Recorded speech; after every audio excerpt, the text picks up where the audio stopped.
Welcome back, episode 9 and 10 of Revisited. You had all that time. I know. I'm like, it's coming. I hope he doesn't. He should be doing one more test. I can make it. Come on. You trying to force a sneeze out and your eyeball pops out. Like SpongeBob. Oh, fine. Yeah, I think this is 9 and 10. It might be 8 and 9. We're doing a double feature because we were away for holidays, plus some personal stuff, whatever. I'm a little stopped up. Yeah, he's a little stopped up, nose running, but he was like, no, revisit it. Because we both powered through. So I lost a bet to him recently, and one of the things that I had to do was watch Hunter x Hunter up until the end of Greed Island. But I was like, you know what? No, it wasn't. What was it until? It was up until the end of the tournament. Oh, was it? Yes. Okay. You just went, I'm going to continue watching this. I remember sitting there watching like, why is he in York New City? The reason I did that is because I wanted to get to the Chimera Ant arc because people say it's the best. And, you know, up until that point, I was just like middling on Hunter x Hunter. Like, it's whatever. It's not great. It's not terrible. It's fine. I didn't really like anything. I didn't really dislike anything. But everybody says so much that the Chimera Ant arc is the arc you need to check out. This is one of the best arcs in Shonen, blah, blah, blah. So I'm like, all right, I'll check it out until then, and then we'll see what happens. It's not one of the best arcs. It's not. It's such a middling, like, man, I'm sitting there just waiting, like, when does it get good? And I think people are just like, it's a shonen thing, and shonen don't usually get that dark, and this is a bunch of people getting eaten and sorts of things like that. I can't say that because Death Note is shonen. And there's very... Yeah, and it's very lauded. Yeah, but okay, even something like One Piece has cannibalism. And I mean legitimate cannibalism, not this other species eating this species. I mean legitimate cannibalism. Yeah, but I think that's all it is, just the darkness of it. People want that, and they go, yo, Gon's such a happy-go-lucky character in the beginning, and he's fishing and all this, and then all of a sudden, kids are getting their brains eaten, and they go, ooh. It's dark, which means it's good. You know, that's how people think. But just because it's a turn in tone for the series doesn't mean it's great. Okay. Plus, you got all that philosophical, what does it mean to be human, all that garbage. All that thinky stuff. And I'm not saying that thinky stuff isn't bad, but or if it isn't good, it isn't bad or anything. But I don't think that an arc like this should have focused around that, because we're supposed to feel sympathy for these monsters who are eating people, and you just, oh man, he's actually really human, and his human memories and stuff. You never got a Chimera that's just like, I don't want to eat humans. It's just this drive, this hunger that I'm like trying Blade not or something. To. Like the end of the Three Kings, where he's like, I'm not gonna eat humans anymore. Mm-hmm. I'm just gonna suffer. You never got that. You just got people just going, yeah, we're human, but munch. It's fun killing humans. That's why we do it. Yeah. You got a couple of them, like that dumb koala that was like, these people are going to torture this girl, so I'm just going to kill her. But you never got somebody going, I don't want to do this. So, I don't know the names of either of these guys. The first video is going to be the Genius of Hunter x Hunter. It's not or Hunter. I always say Hunter x Hunter. Yeah, because it's supposed to look like it said that, but I've gotten chastised about that. Okay. All right. But yeah, okay, so... I don't want people to have an excuse to just go, these people they're calling it Hunter x Hunter. They not even thumbs down. Not even informed. Why are you trying to speak on? So the first one is the Genius of Hunter x Hunter. The second one is Hunter x Hunter is a masterpiece. Again, don't know either person, so I definitely have nothing against them. We may even do a third video today with a certain gentleman. Unknown entity. Until then, let's just get into this one. Came to know it for the first time when a friend of mine told me the premise of the manga about a boy and his group of friends who were arguably weaker than everyone else and had to use tactical strategies in order to overcome the antagonists. How that premise... He wasn't arguably weaker than everybody else. Gon was unbelievably strong. Yeah, and when they're running, he's keeping up. He's a kid. He's got that endurance. He was in front of like 97% of the hunters. The only thing was he wasn't on the level of a Hisoka or something. But this would be like Saiyan Arc Goku going against Boo, and you're going, yeah, but he's not as strong as... Yeah, but he's still... Hercule is a legit monster. But he's not on that level. Never take that away from him. So yes, Gon was really strong compared to 85% of the world. It's just that he went against a bunch of people that were that 15%. So he had to get stronger. And then eventually, not even eventually, just fairly quickly he does. Through a series of never-ending training arcs.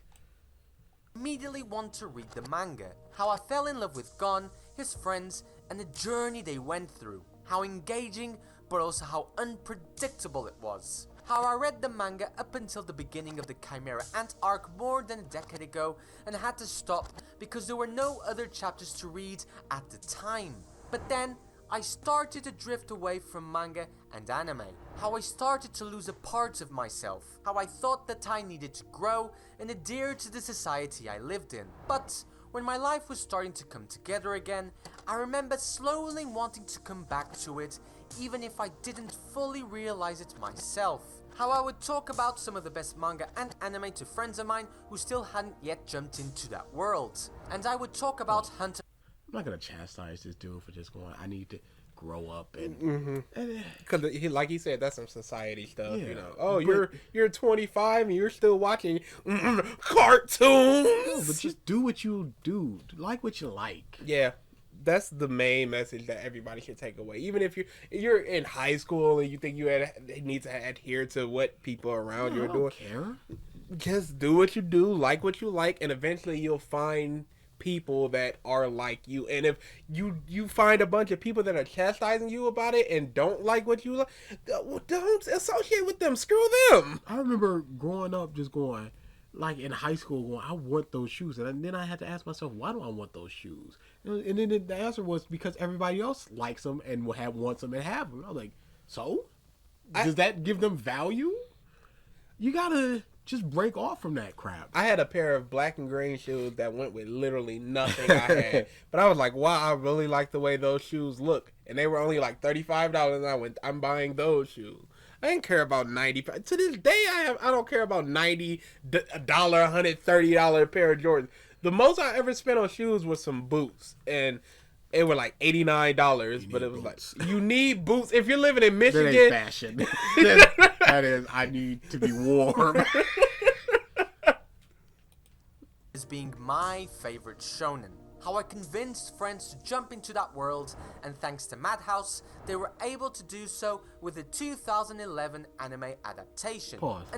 When people say that they have a favorite manga or anime or something, I would always like them to reference other things that they've seen. Mm-hmm.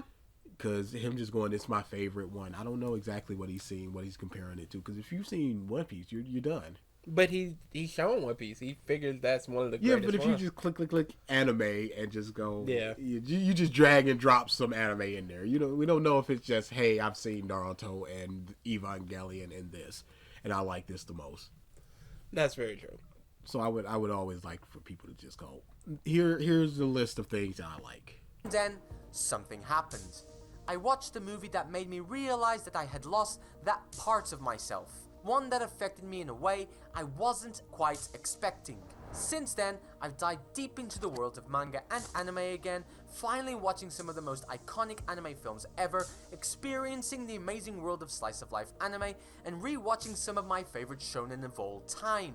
Even watching sports anime like Haikyuu that reminded me of the excitement I had when watching Slam Dunk so long ago. Slam Dunk is amazing! And those friends who jumped into the world of Hunter x Hunter convinced me to jump back into that world. And so, I finally started watching the 2011 anime adaptation of Hunter x Hunter from the very beginning, reliving the moments I had read in the manga so long ago.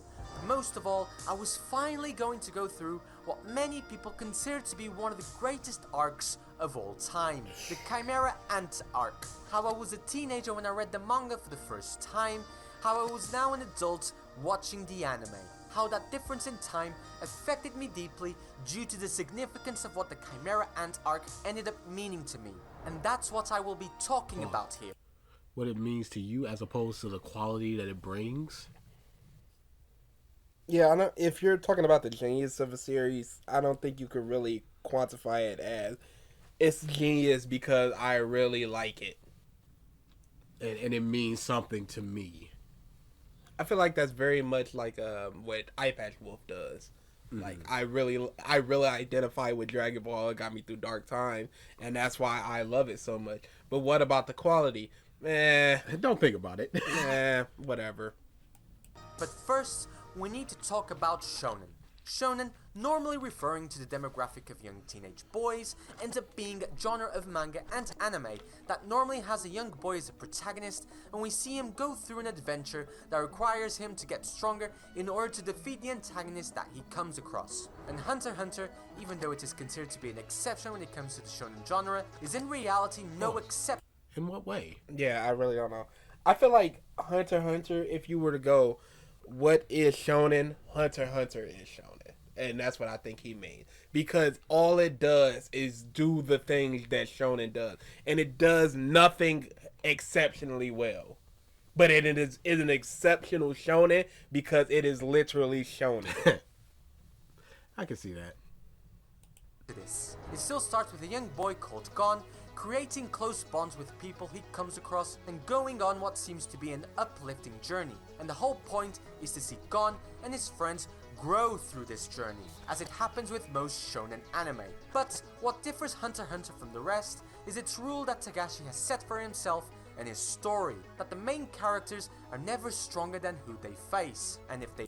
That's no different than any other Exactly! Shonen. What do you mean? Unless you're just... And even if they are, they'll be strong for a certain amount of time. And then the villain would do something to get over on them. Or it'll be, I need to beat this villain in order to establish a bigger villain, like Trunks and Frieza. Yeah, Frieza was nothing. Y'all were worried about Frieza. Here comes this other dude. I really don't get what... Yeah, that's a very weird thing to just go, they're not as strong. You just said that shonen is all about growing and trying to overcome your opponent. So all other shonen must overcome their opponent. Yeah, if they're automatically already stronger than their opponent, what is there to overcome? So he's attributing a trait that all shonen do to Hunter x Hunter, thus making it good. Or better than the rest. It needs to come with great consequence, which makes us ask the question, how are our protagonists going to overcome these situations? And that's every fight show in history. That's nothing, again, it's nothing special. How is Goku gonna overcome Frieza? How is Luffy gonna overcome Lucci? These are these questions. Then you got weird stuff like, how is Luffy gonna overcome Enderu? Hard counter, but then Enderu got them hacks. Question is something that is asked constantly, with every arc, with every antagonist, with every obstacle they encounter. Pause. I think Biscuit could have easily handled Bomb Dude. I would say so. So it was just a situation of, we need to not have Biscuit fight this dude in order for Gon to do so. But herein comes another problem. This seemed like, I like things where there's stakes. I think that JoJo was made slightly worse when the healing was brought in part 4, whereas because it seemed like he just wanted to go, I want these people to get hurt but no consequences. So I think it was made worse by that. I like part 6 because at a certain point the healing goes away. But here he gets his arms blown off, and then the exact same episode he gets it back. And I just go, well, that wasn't a big moment. He could have been atomized and just been brought back. It's just like in Dragon Ball where it's like the main hero's dead, but he can be wished back, so who cares? And then at the end of the Chimera Ant-Arc, well, here's this unmentioned wish girl who has unlimited healing powers with no risk and no problems. And now you're just healed. Okay. Why didn't Kilo go turn all the Chimera ants back to humans? That arc should not have happened. Yeah, that arc should not have happened like that, because you got these 12 insanely strong people with the 12 Zodiac. We don't even know if they're insanely strong. Zodiacs. We'll go, there's 12 strong people. Where were they? Where was, I'm not even going to say Leorio. Where was Kurapika? Nowhere. You got Ponzu and Arrow Dude out there doing something, and they're bums. Ponzu isn't even a hunter. She failed twice. But Leorio can't show up. The 12 Zodiacs can't show up. I think it was a confirmed 660 hunters in the around the world. None of them show up other than these handful of like 10 people. These are problems. And it's even more of a problem when it's like we're calling in the chairman of the Hunter Association, but he's not contacting any other hunter to come through. You got the old man of the Zoltic family, and you got his teleport dude and Smoke Dude. And Smoke Dude himself was just like, I'm not very strong. I just got picked. He said that when they were like, you're in the running for the chairman. I'm not super strong. So you got this unlimited wish girl. You got 600 hunters, and you got the siege on a castle, and you bring like 8 people and an octopus.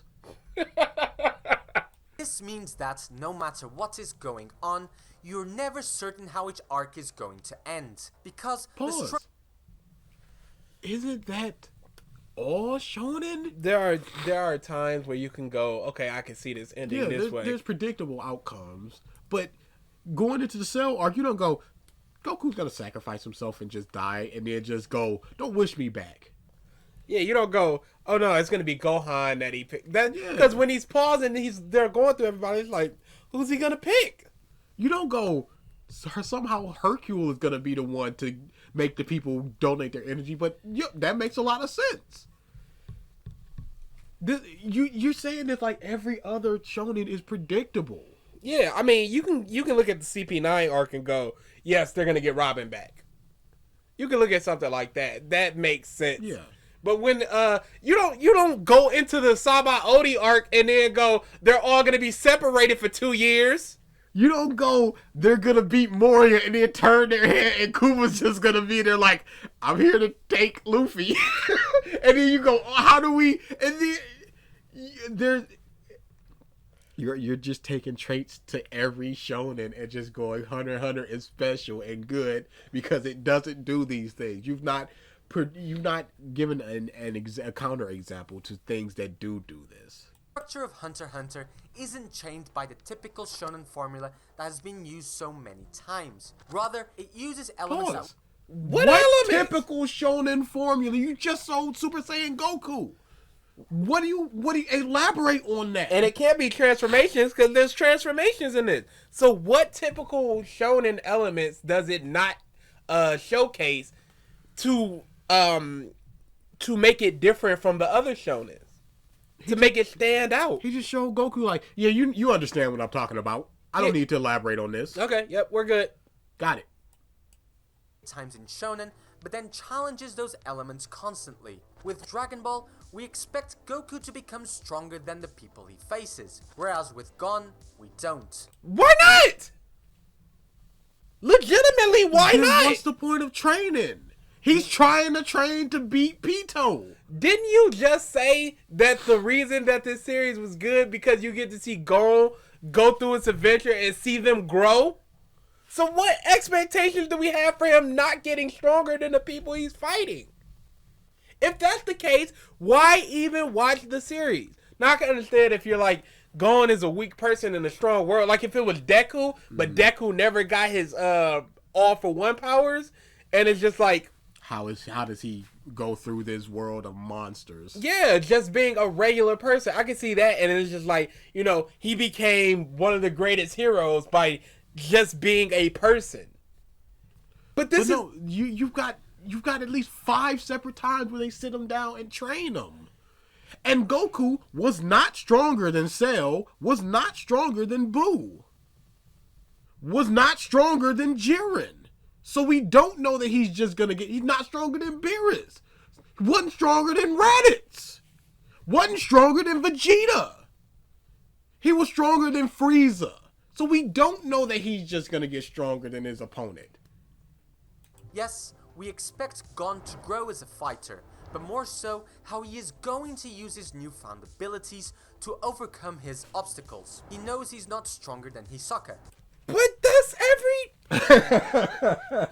like when Luffy gets his Luffy is a rubber man, so when he sees these people do these things, he's like, I want to try that to get gear 2nd and gear 3rd. He figures out how to use his new ability to overcome somebody that literally just smashed him half a day ago.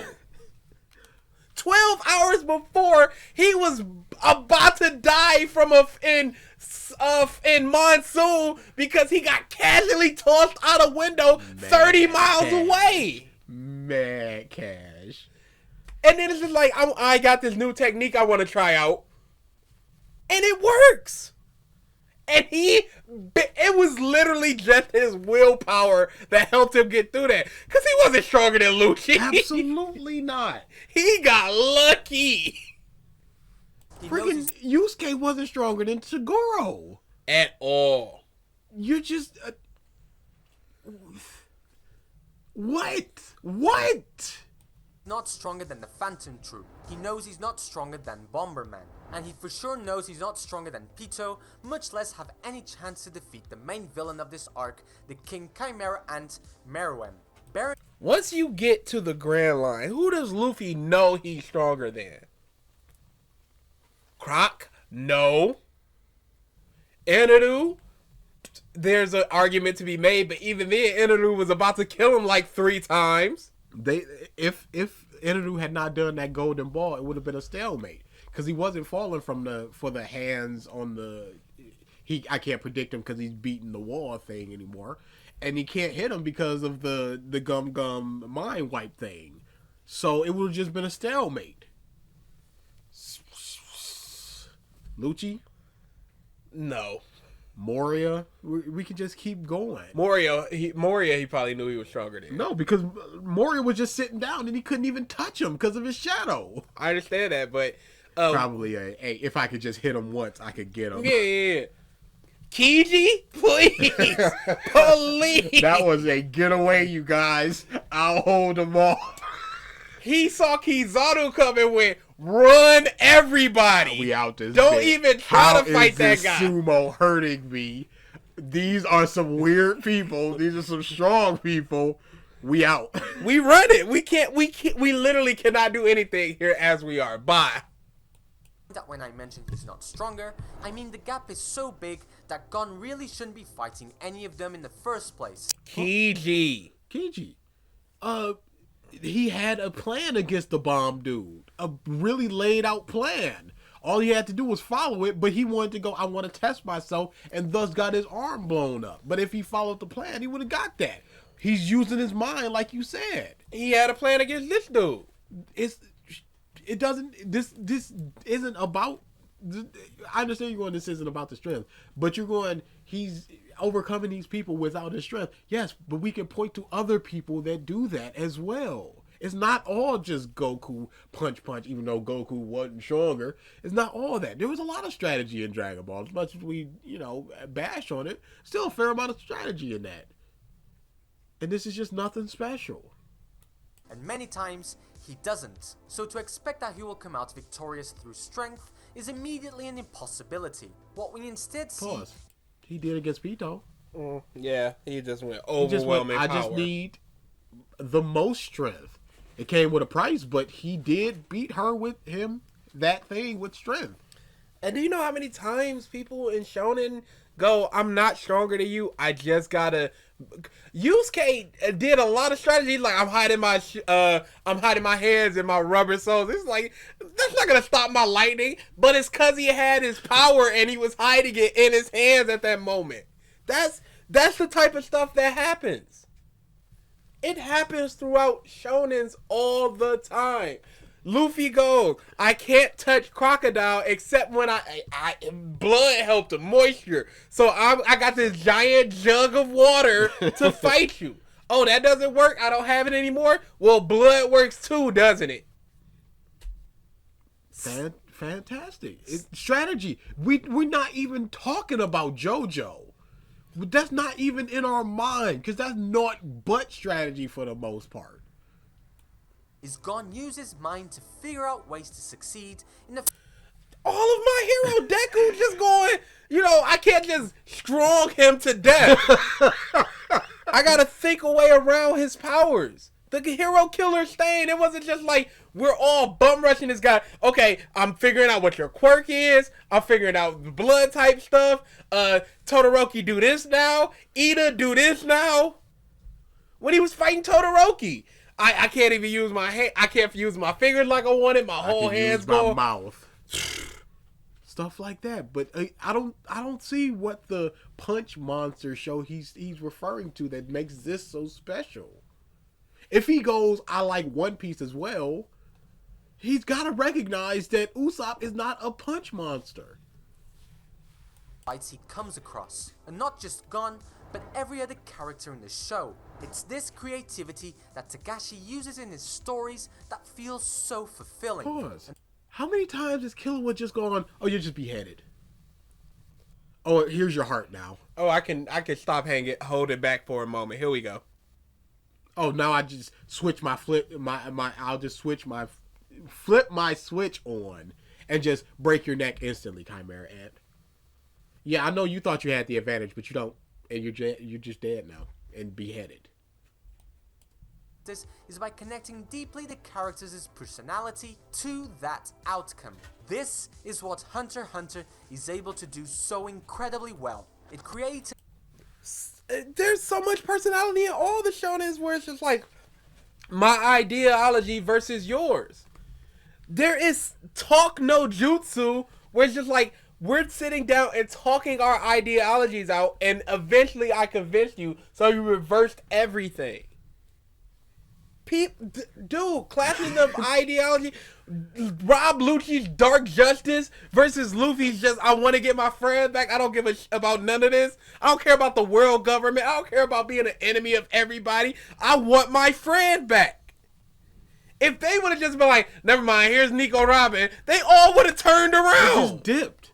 There's no point to fight, but you're blocking us from getting her, so we gotta fight you. We need these keys. Ability for our characters, and Nami, her whole stuff is strategy, Mirage Tempo and all that. Usopp, what are these traits? What makes it so unique? He's not going, it's good because of these things. He's going, it's unique and different because of these things. But we're just rattling them off, not even talking about JoJo.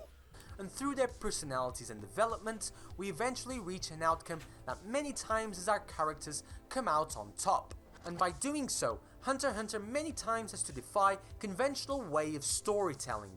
What do I mean by this? Well, since there is always an extreme obstacle that has to be faced, there is information that is hidden from us until the last possible second. Then, the information is presented to us as a solution to overcome that obstacle. This can That's terrible! What? Yes!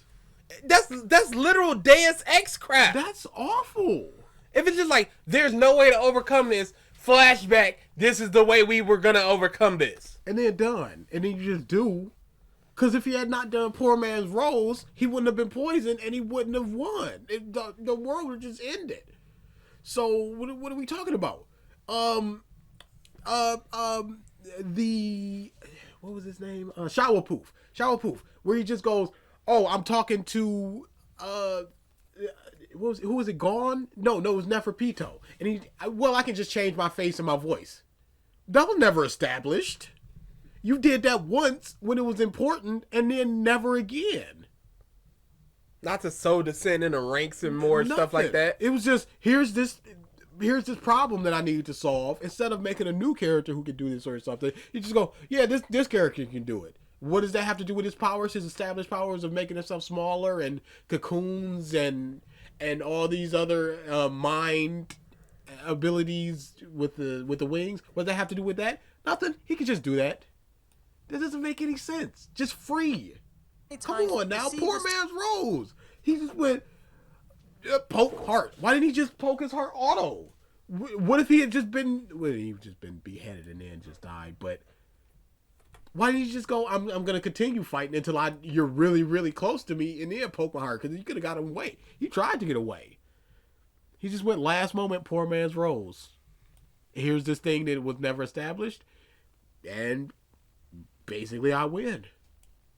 As in something out of the blue shows up in order to solve a problem. However, when Togashi does it, it doesn't feel like a plot convenience. Rather, yes, it does. Why not? Why was that not a plot convenience? Dude, it literally was. I have a bomb now. I always had this bomb in my heart. How is it not a plot convenience? How? It'll just activate once you die. How is that not a plot convenience? When did he put that in? Why was it just for this moment? This dude at this point was just like, I'm the strongest. There's nobody that he's a monster, and he's just going. There's gonna be somebody that's so strong, so much stronger than me that I'm gonna need this one day. And then he just does it, and then the same chapter is just, and then he just boom, not set up at all. How is the poison not a plot convenience? Which is like the king came back even stronger, but he's poisoned now. So it doesn't even matter.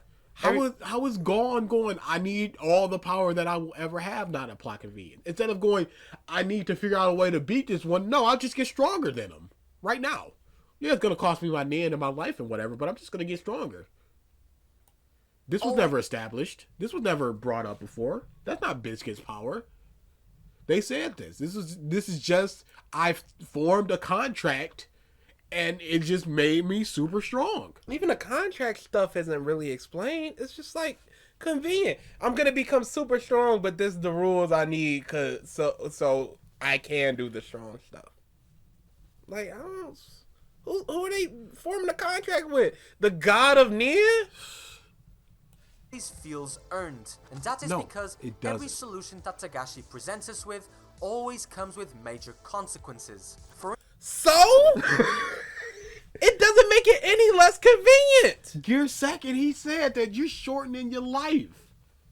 This was established. Gear third, you're shrinking now. Now you're vulnerable for a couple minutes. Gear fourth, you out of hockey for 5 minutes. Kaioken, after this certain amount of levels, it's gonna affect your body. All these power-ups came with consequences. It wasn't just like, I'm 37,000 times stronger now. Unless you're just talking about Super Saiyan. But you showed and even that's second. Quote unquote a stamina drain. But you showed Gear second, so you must know about it. You showed it several times. So how's it any more earned when it's with this plot convenience crap? For instance, Kurapika's character was just learn the ability to control Nen can in no way, shape or form be stronger than the people who he wishes revenge on. And that is the Phantom Troop. The Phantom Troop is composed... And you know what's convenient? I get powers to beat literally those people. Cause I signed a contract with something or somewhere, somehow, some way. And I just did. And now I can trap any one of them. Not through a bunch of training and stuff. No, just them. I can just, as soon as I see them, I can just trap them. And then I win. 13 members, all of which being massively experienced in their nin abilities and fighting skills. But we don't know that. We really don't. They could have just, one of them could just be a tube baby that was born a week ago, like all of the Chimera ants. The new one that replaced Hisoka, the In My Eye girl, where it's just like, wow, this guy's really strong. I didn't even know. These people aren't worried. Look how they must be super duper uber strong. So even she's just like, I'm not this strong. What's going on? So there's no just because they're in this group, they're automatically uber cooper looper strong. If one of them goes, I'm not a member of the Phantom Troop anymore, does the chain still work on them? What is the... And again, like you said, if someone wears a fake one and he used the chains, does he die because he didn't use it on the troop? How does his ability know is on the troop? Because all it is a spider tattoo on the back. Do they have a specific nin that allows him to attack only them? what if they go, I'm not a member of the Phantom Troop anymore, and they're just lying? Or they are, but in their mind just like, I was lying to the person that I said that I'm not a member of it anymore. So does it take into account minds? And there's too many questions. It's like, they're a member of the Phantom Troop and I got them. New members? Members that you've never seen? Members that had nothing to do with the eye taking, like Emma Eye Girl? Does they count? Does it work with them? Because at any point he can just... Can Kurapika just go, you're a member of the Phantom Troop, aren't you? And then the opponent just goes, no. He's like, yeah, you are. I know you are. And then it just works. What happens if they change their name? What if they change their name in the way their organization works? Does it still work? Is it still just... shows Kurapika being able to defeat one of the Phantom Troop members quite easily. And we wonder why this can happen, only for us to realize later on that Kurapika has made a vow to gain more power through restrictions that he had to force upon himself, that only certain abilities can be used when facing the Phantom Troop, and so grants him immense power. But if those abilities are used against everyone who isn't the Phantom Troop, then... Okay, so why can the Phantom Troop not go, the guy that's hunting us, we can only gain immense power facing him? We have an anti-chain that only works against them. What's Kurapika's... Not Kurapika. What's Killua's restrictions? He's just super strong because he was an assassin. Now because he was shocked a lot when he was a kid, he has lightning powers. What's his restriction? What's his... He had to gain this. It's just normal training. Outside of going super power up, what was his restriction? He was just training. You've mentioned one character.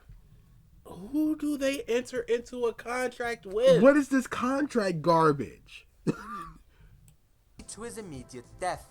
Solution through major consequence. That's convenient! Yes! I gain immense power to beat this group, and I can only use it against this group. But it's going to work 100% of the time, and it's going to kill them almost instantly. How is this not convenient?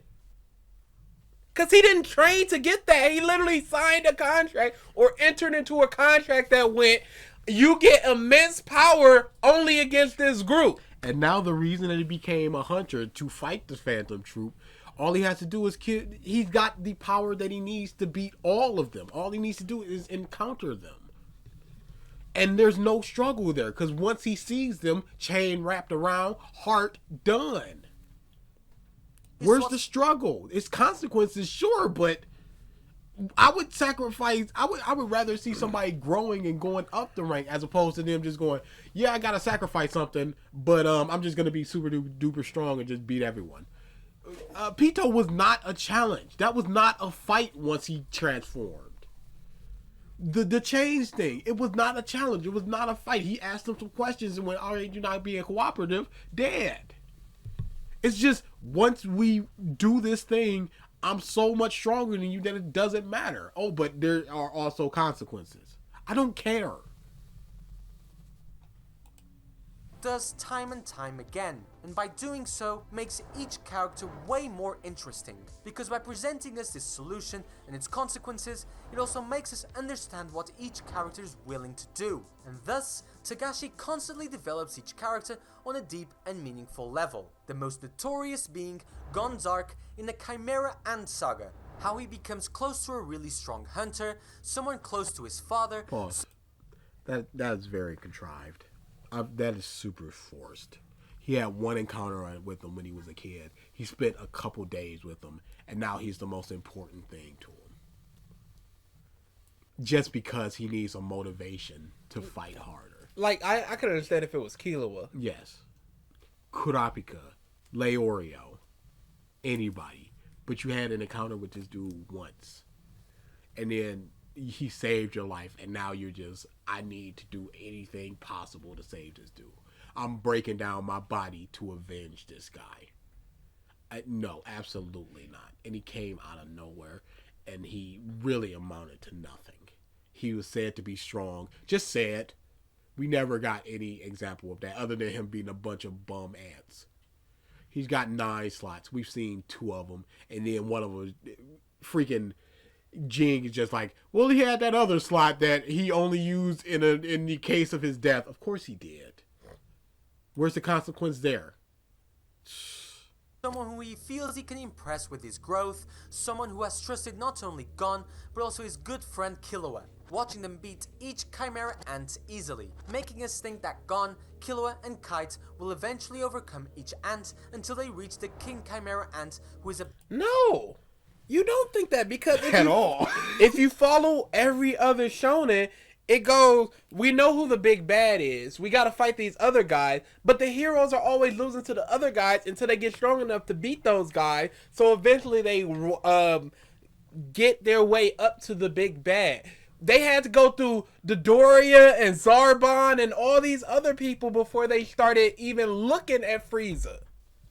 It was Gon and Killua fought that one rat-faced lion Chimera ant, and they both had to double team him, and then he had to be saved.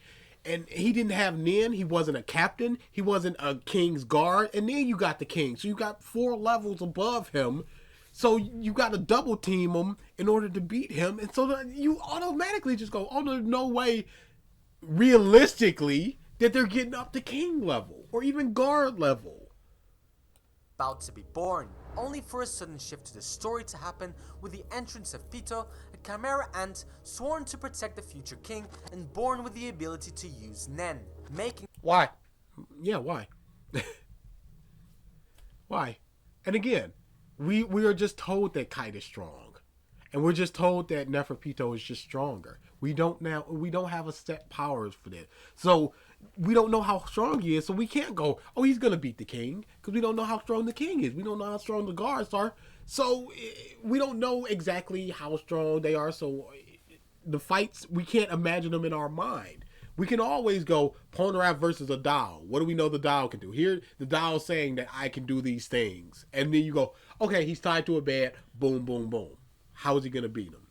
But for Kite, he's got 5 to 7 unknown powers, unknown weapons. Neferpito was just born really fast, it seems, but we don't know anything about them. And then it's just, oh boy, can't wait to see these 2 people fight. And we don't even get to see their fight to see how strong it is, like the scale of the fight. No, it's just, oh, the area is messed up around them. Pito got a couple scratches, but that's about it. So there's no stakes here. We can't go, oh boy, I can't wait for Gon to get up to that level. What level? We don't know this level. They're way more frightening than the other Chimera ants who came before her. Yeah, because they're going, these are a bunch of soldier ants and those are royal guards. And all they're saying is they're stronger. It's like going, these are stormtroopers and these are darts. Yes, we assume the darts are going to be way stronger than in stormtroopers. But again, without showing it, all you're doing is just saying they're stronger. How much stronger? That's the dude I was talking about. Mm-hmm, I know. But yeah, this dude, he's like, yeah, I'm the strongest. I'm super strong. And then he just starts cowering in fear in front of her. Okay, so then he goes to fight Killua. Killua can barely beat him until that bull crap, I'm just going to take out the bug that my brother implanted in my mind thing, and then just instantly beat him. But until then, Killua could not beat this Nin enhanced bum who's scared out of his mind against Pito. So why should we believe that Killua has any chance against Pito at that point? Immediately felt with her and how it reaches far and wide and instills great fear in our characters, with her jumping straight into action and severing one of Kite's arm, how it forces Killua to run away with Gon, and how she then defeats Kite with ease. This marks... We don't know if it was with ease. We don't know if he tricked her. We don't know anything about that fight. I gotta assume it's not with ease, because she revived him because she wanted to fight him again. And plus, it was night when they ran away, and it was daytime when it looked like it was finished. So it looked like it took quite a while. So we don't know it was with ease. We don't know anything about what happened in that fight. So you can't say that. Chimera Ant arc and makes it extremely personal. Gon is now tied to this event, feeling immense regrets, feeling like he was the main reason for what had happened, how he wasn't ready to go with Kite and help him in what he needed, how he felt he was a burden and could have cost Kite's life. And after seeing the state Kite is in, he becomes even more invested in his quest to defeat Pito and restore Kite back to the way he was. The regrets that Gon feels starts to grow, something that he has hidden deep inside and won't let it come out until he faces Pito. But when the time finally comes, the moment we've all been waiting for, how we had to go through 31 episodes to get to this confrontation, Gon sees Pito utterly defenseless, saving the life of a young woman. And it's this unexpected situation that I think makes this moment absolutely incredible to witness. Because couple problems here. First off, Pito. What can Pito do? Well, Pito can heal people with some doctor stand and also control a bunch of people. Well, how do those two coincide? They don't. It's just these two powers need to happen. I always say that one of the worst things that Oda's ever done is Sugar. Sugar is way too, I need this character to be able to do these things. I need them to be able to create toys, make people forget the toys, and then have her control the toys. Absolutely. That's terrible. I never liked Sugar. I like Sugar the character. It's just that power could have been split amongst two other people. Can she control the toys, though? She can give them orders like, hey, because they're lifting up boxes and going, I don't want to lift these boxes. But I feel like once they get enough of their mind back, it stops. Yeah, but at a certain point, you got to get up to that point. Okay, yeah. But yeah, but this is, well, I need somebody to control a bunch of people, and a bunch of people, by the way, because they said that long range doesn't matter. You can't break them out of it as well unless I say it. You can't like punch the stand, and I also need to a healer, an absolute healer. So you just do that. It's just inconsistent powers. You never just go. Star Platinum can punch really fast and also shoot lightnings out of its eyes. Well, those two don't really coincide. But anyway, that's another thing. That whole moment with Gon right there. I hated Gon once he entered that room because he was just so irrationally angry. You see that, what are you doing? I'm trying to heal this girl. And you go, okay, there's something going on here. Heal the girl. But you just like, you say another word, I'm going to kill the girl. I need 3 hours to heal her. You got an hour. Showerpoof comes up and Trick's gone. He goes, well, your time has been reduced by 10 minutes because of him. It's just so... I really, really hated Gon right there. I don't know if that was the purpose of it, but that whole thing, you're being so irrational with your hatred and your anger with this dude that you know nothing about. With this character who's really doing a nice thing. Also... we know that Pito, while the Dr. Blight is out, or whatever that thing is called, can't use her in, but that doesn't mean she's defenseless. It's never shown that she couldn't fight or take action. Mm-hmm. It's just that the fight in that room probably would have killed the girl. Or maybe she needs to focus a little bit more since it's internal organs or something like that. Yeah, but there's no, she's completely defenseless. Because she was in I'm protecting this body stance. So I don't know that Pito was defenseless. I don't know Pito's powers or the limits of them. It's just said that Pito is strong. And what does it take to control somebody? Do they need to punch him? Why couldn't he just go, control, go on, stand right there? How does it have to be somebody weaker than you? Like Gon? How do you control people? And why can you control Gon right there? Why? Despite everything, despite all of the recent training Gon and Killua have gone through, despite all of the inner rage that Gon is feeling, Pito is still way stronger than they are. But since she has to save Komugi's life, she has no choice but to plead to Gon to wait. Especially since we've seen Komugi have a strong effect on the King Chimera and Meruem, the main antagonist of this whole arc, who has slowly become more human, become more understanding, become more thoughtful, which makes... Why did that falcon attack her? Why? That was so forced. That's shorthand out this world. Like, legitimate. I need this to happen. It could have just been that she fell and go, why didn't you call for help? She can't find her stick and she's bumping into a bunch of stuff. and then she's about to fall out the window or something. She was in the bathroom and a mirror broke and she's like cornered and she's stepping on glass or something like that. Instead of just a falcon just coming and pecking her. That was so garbage. I loved their relationship. I loved almost everything about it. I even once the falcon was dead, that scene became great because she was like, I didn't want to disturb everybody. It's night and they're sleeping. That stuff is great. Have anything else than just a bird pecking her.